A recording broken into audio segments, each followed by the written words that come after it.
भारत पाकिस्तान के बीच जारी युद्ध तनाव स्थिति को देखते हुए लगातार भारतीय सेनाओं की तरफ से जिस तरीके से पाकिस्तान के खिलाफ एक्शन लिया जा रहा है, क्योंकि पाकिस्तान पिछले 4 दिनों से लगातार बॉर्डर एरियाज में शेलिंग कर रहा है, यहाँ तक कि मिसाइलों से भी अटैक करने का प्रयास किया जा रहा है। लेकिन केंद्रीय सरकार, विशेष तौर पर प्रधानमंत्री नरेंद्र मोदी इस पूरे मुद्दे पर बेहद सक्रिय नजर आ रहे हैं। विपक्षी दलों का भरपूर सरकार को समर्थन मिल रहा है और इसके साथ साथ चाहे रक्षा मंत्री हो, चाहे गृह मंत्री हो या फिर सेनाओं के प्रमुख, प्रधानमंत्री नरेंद्र मोदी हर मुद्दे पर एक बड़ी हाई लेवल मीटिंग करते हुए लगातार दनादन बैठकें करते हुए नजर आ रहे हैं। लेकिन अब फैसला ये किया गया है कि भारत के खिलाफ किसी भी आतंकी हमले को अब एक्ट ऑफ वॉर माना जाएगा, यानी कि पाकिस्तान ने यदि भारत की सरहद पर आतंकवाद की घुसपैठ करने की कोशिश की तो भारतीय सेनाएं उसे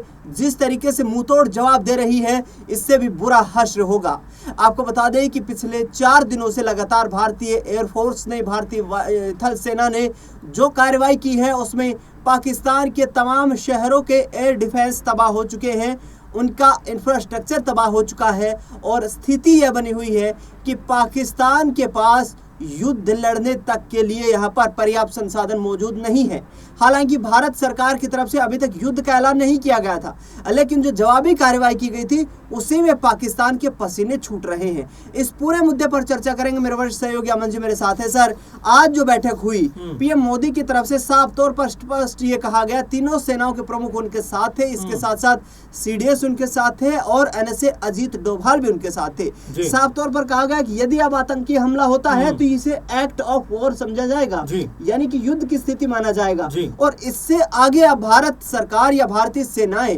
किस तरीके का एक्शन अब प्रधानमंत्री नरेंद्र मोदी के इस मैसेज के बाद ले सकती है? देखिए बिल्कुल, और जिस तरह की घटना 22 अप्रैल को हुई थी उसके बाद हर कोई देशवासी ये कह रहा था कि पाकिस्तान को उसकी भाषा में हमें जवाब देना चाहिए। आपने देखा कि लगभग 15 दिनों की एक रणनीति बनाने के बाद, तमाम जो विपक्षी दल है उनको भी कॉन्फिडेंस में लेने के बाद और तमाम सेना के जो अधिकारी हैं, जो अफसर हैं, सेना अध्यक्ष हैं, उनके साथ में मीटिंग करने के बाद मोदी सरकार ने तय किया कि अब पाकिस्तान को उसकी भाषा में जवाब देने का वक्त आ गया है। 7 तारीख की रात को जिस तरह से ताबड़तोड़ तरीके से 9-10 जो आतंकी जो ग्रुप के जो उनके अड्डे थे उनके ऊपर जिस तरह से मिसाइल अटैक करके उनको ध्वस्त किया गया, उसके बाद पाकिस्तान की पूरी जो कमर थी आतंकवाद के दम पर जो टिकी हुई थी वो नस्ते नाबूद होती हुई नजर आई। उसके बाद देखिए पाकिस्तान बाज नहीं आया और यहाँ पर हमले करने के लगातार प्रयास करता रहा, लेकिन हमारा जो एयर डिफेंस सिस्टम है और जिस तरह से रक्षा तंत्र हमारा मजबूत है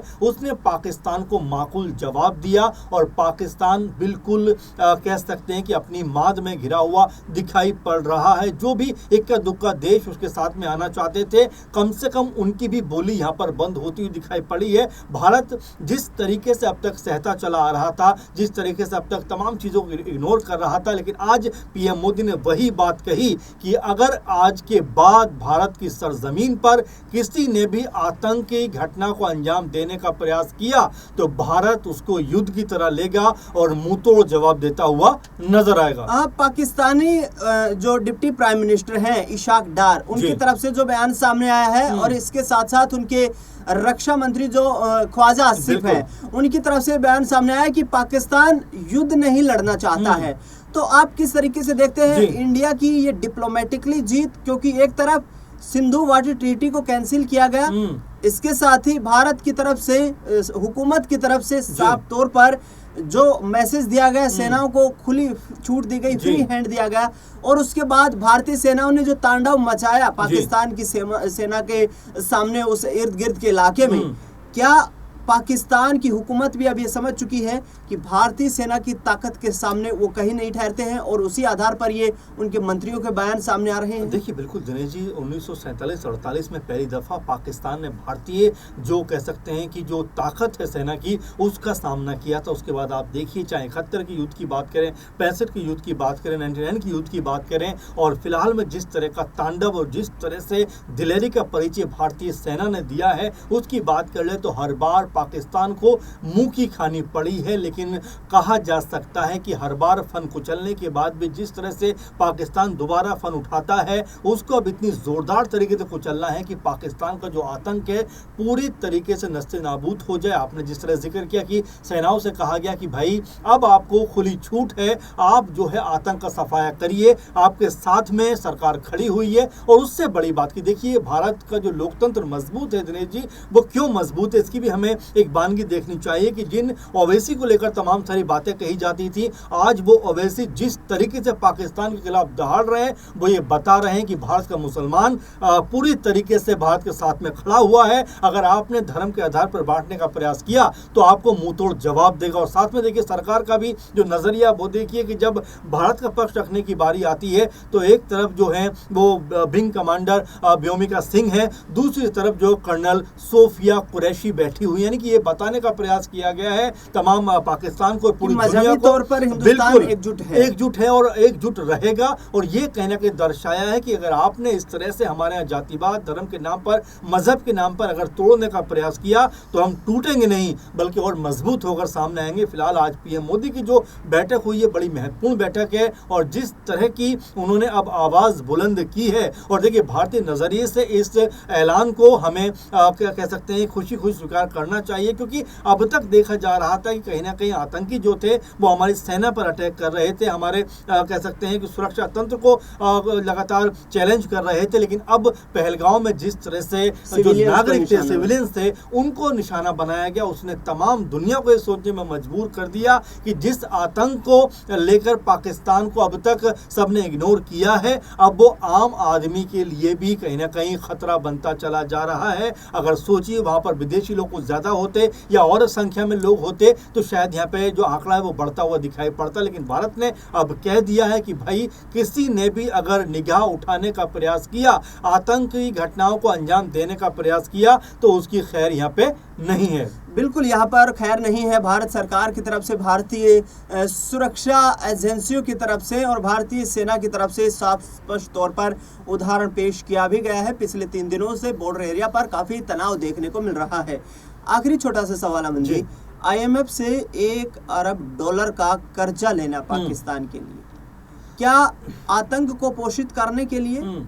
अर्थव्यवस्था को बैलेंस करने के लिए? क्योंकि अभी क्या आप ये मानते हैं कि जो 9 यहाँ पर आतंकी ठिकानों पर POK हो, बहावलपुर हो या फिर तमाम वो इलाके हों जहां पर भारतीय सेनाओं को इनपुट्स थे कि इन जगह पर आतंकी ठिकाने हैं, उन 9 आतंकी ठिकानों को तबाह किए जाने के बाद क्या कोई आतंकी गतिविधि पाकिस्तान करने की आगामी भविष्य में जहमत उठा सकता है? दिनेश जी, ऐसे वक्त पर जिस तरह से IMF ने कर्ज दिया है उसको लेकर भी एक चर्चा जरूर बननी चाहिए। एक ऐसा माहौल बनना चाहिए जहां पर भारत के समक्ष या भारत के साथ में खड़े होने की बात करने वाले देशों को भी सोचना पड़ेगा कि भारत के अंदर जिस तरह से 26-27 मासूम लोगों को कत्लेआम किया गया और भारत ने जो पलटवार किया है पाकिस्तानी सरजमीन पर, ये सबूत है कि वहां से आतंक के जो अड्डे हैं, जो गढ़ हैं वो बने हुए हैं। उसके बावजूद भी अगर इतनी बड़ी धनराशि पाकिस्तान को बतौर कर्ज दी जाती है और ये उम्मीद की जाती है कि पाकिस्तान सुधर जाएगा, मुझे लगता है तमाम देशों को एक बार फिर से इसके ऊपर पुनर्विचार करने की जरूरत है। क्योंकि पाकिस्तान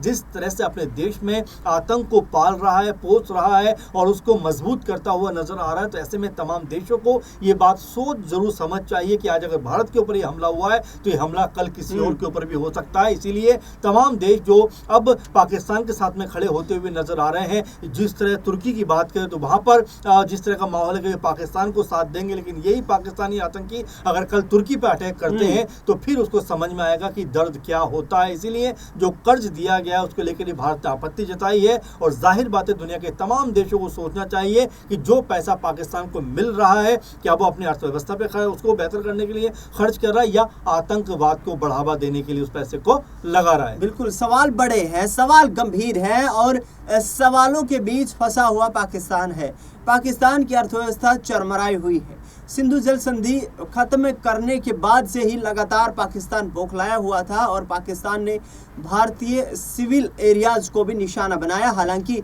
सेना की तरफ से माकूल जवाब दिए जाने के बाद पाकिस्तान का आतंकी फन कुचला जा चुका है। बता दें आपको कि कंधार हाईजैक जैसे बड़े मामले और इसके साथ साथ 26/11 हो या फिर संसद पर अटैक हो, ऐसे मामलों के मास्टरमाइंड मसूद अजहर का परिवार भी पूर्णतः तबाह कर दिया गया है। ऐसे में भारतीय सेनाओं ने अपने शौर्य और पराक्रम की पराकाष्ठा को दिखाते हुए स्पष्ट कर दिया है कि भारतीय सेनाएं वैश्विक स्तर पर किसी भी परिस्थिति से निपटने के लिए पर्याप्त उनके पास जो है यहाँ पर ऑमनेशन है, पर्याप्त उनके पास संख्या बल है और पर्याप्त उनके पास टेक्नोलॉजी है। यदि देश के खिलाफ किसी भी प्रकार की कोई एक्टिविटी होती है तो उसका मुंह तोड़ जवाब देने के लिए भारतीय सेनाएं पुरजोर तरीके से तैयार हैं। फिलहाल अमन जी, आपने तमाम जानकारी साझा की, आपका बहुत बहुत शुक्रिया। देश दुनिया से जुड़ी तमाम बड़ी खबरों के लिए देखते रहिए नेक्स्ट 9 पॉलिटिकल बाइट।